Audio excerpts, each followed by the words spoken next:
हनुमान बेनीवाल ये बात स्पष्ट कर चुके हैं कि वो राजस्थान में बीजेपी और कांग्रेस दोनों की शादी नहीं जानेगी और ये भी कह चुके हैं कि वो आने वाले विधानसभा चुनाव में पूरी ताकत के साथ चुनाव लड़े और दोनों पार्टियों का सामना करें। तीसरे मोर्चे की बात वो कह चुके हैं और साथ ही अपने आप को एकमात्र विकल्प के तौर पर भी वो पेश कर रहे हैं। और यहाँ पर दिलचस्प बात तो ये है कि अब हनुमान बेनीवाल ने सीधे रविंद्र सिंह भाटी और नरेश मीणा को ऑफर दे दिया।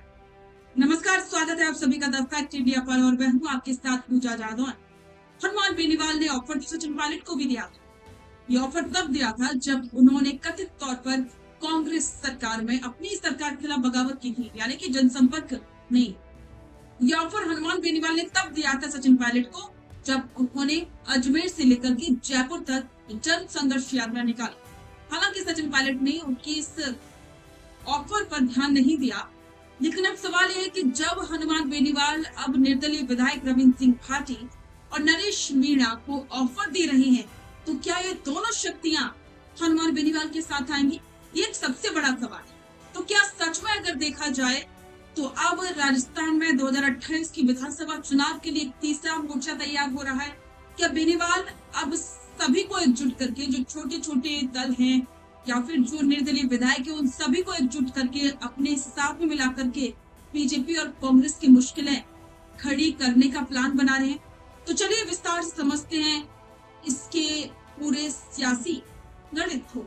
सबसे पहले बात करते हैं नरेश मीणा। हनुमान बेनीवाल ने नरेश मीणा के साथ अपने रिश्तों को लेकर खुलकर बात की। उन्होंने याद दिलाया कि जब भी नरेश मीणा को उनकी जरूरत पड़ी, उन्होंने हमेशा आगे बढ़कर हर संभव मदद की। बेनीवाल ने कहा कि पिछले 2 चुनावों में उन्होंने नरेश मीणा का पूरा साथ निभाया और समर्थन भी किया था। लेकिन इसके साथ ही बेनीवाल ने नरेश मीणा को एक बहुत बड़ा और सीधा पॉलिटिकल ऑफर भी दे डाला है। उन्होंने कहा कि फिलहाल नरेश मीणा स्वतंत्र रूप से राजनीति कर रहे हैं, जो उनका पर्सनल फैसला, वो अकेले संघर्ष कर रहे हैं, जबकि राष्ट्रीय लोकतांत्रिक पार्टी एक मजबूत और संगठित पार्टी। अगर नरेश मीणा चाहें तो आरएलपी में शामिल होकर अपने राजनीतिक आधार को और मजबूत कर सकते। बेनीवाल ने साफ कर दिया कि भविष्य में भी अगर नरेश मीणा को जरूरत पड़ी तो उनके दरवाजे हमेशा के लिए खुले। अब आते हैं कहानी की दूसरे और सबसे दिलचस्प किताब, यानी कि बाड़मेर की शिव से निर्दलीय विधायक रविंद्र सिंह भाटी। अभी पिछले ही वीडियो में हमने आपको दिखाया था कैसे भाटी बाड़मेर में मजदूरों के हक के लिए प्रशासन से लोहा ले रहे। रविंद्र सिंह भाटी को लेकर के जब हनुमान बेनीवाल से सवाल पूछा गया तो उन्होंने बेहद सकारात्मक रुख दिया। बेनीवाल ने साफ कहा कि फिलहाल मेरी रविंद्र सिंह भाटी से कोई सीधी बातचीत नहीं हुई, लेकिन अगर वो साथ आना चाहें तो हम दोनों मिलकर राजस्थान के विकास और प्रदेश में एक नई राजनीति की दिशा में बहुत बड़ा काम कर सकते हैं। राजनीति के जानकारों का कहना है कि अगर मारवाड़ के 2 शेर यानी कि नागौर से हनुमान बेनीवाल और बाड़मेर जैसलमेर से रविंद्र सिंह भाटी एक जाजम पर आ जाएं तो पश्चिमी राजस्थान में बीजेपी और कांग्रेस दोनों के पसीने छूट जाएंगे। हनुमान बेनीवाल ने इस दौरान एक बहुत ही गंभीर बात, जो आज के समय में राजस्थान का हर एक युवा सोच रहा है, उन्होंने प्रदेश की राजनीति में युवा नेतृत्व की आवश्यकता पर सबसे ज्यादा जोर दिया। बेनीवाल का कहना है कि राजस्थान को इस वक्त पुराने घिसी-पिटी लीग से हटकर एक नई सोच और नई दिशा की जरूरत है और ये काम सिर्फ और देश और प्रदेश के युवा ही कर सकते। उन्होंने ऐलान किया कि वे ऐसे सभी युवा नेताओं का दिल खोलकर समर्थन करने के लिए तैयार है जो विकास, बदलाव और जनता की राजनीति में विश्वास करते हैं।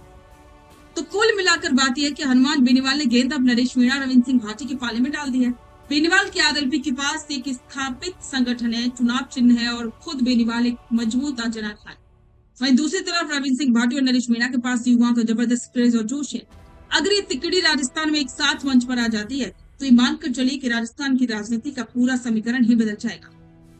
तो ये देखना दिलचस्प होगा कि क्या ये तीनों एक साथ आएंगे। आपको क्या लगता है? क्या रविंद्र सिंह भाटी को हनुमान बेनीवाल का साथ देना चाहिए? क्या नरेश मीणा को आरएलपी ज्वाइन कर लेनी चाहिए? अपने विचार कमेंट बॉक्स में जरूर साझा करें और बने रहें द फैक्ट इंडिया के साथ। बिजनेस अच्छा हो सकता है, लेकिन अगर नाम नहीं दिखा तो पहचान कैसे बनेगी? अब टेंशन छोड़िए, द फैक्ट इंडिया आपके बिजनेस को देगा वो पहचान जो पूरे राजस्थान में हर किसी तक पहुंचे। न्यूज चैनल पर विज्ञापन, पॉडकास्ट और प्रमोशन के जरिए आप सीधे 5 लाख सब्सक्राइबर और 10 करोड़ से ज्यादा व्यूज तक अपनी पहुंच बना सकते हैं। तो देर किस बात की, आज ही द फैक्ट इंडिया से जुड़िए और अपने बिजनेस को बनाइए हर घर का नाम।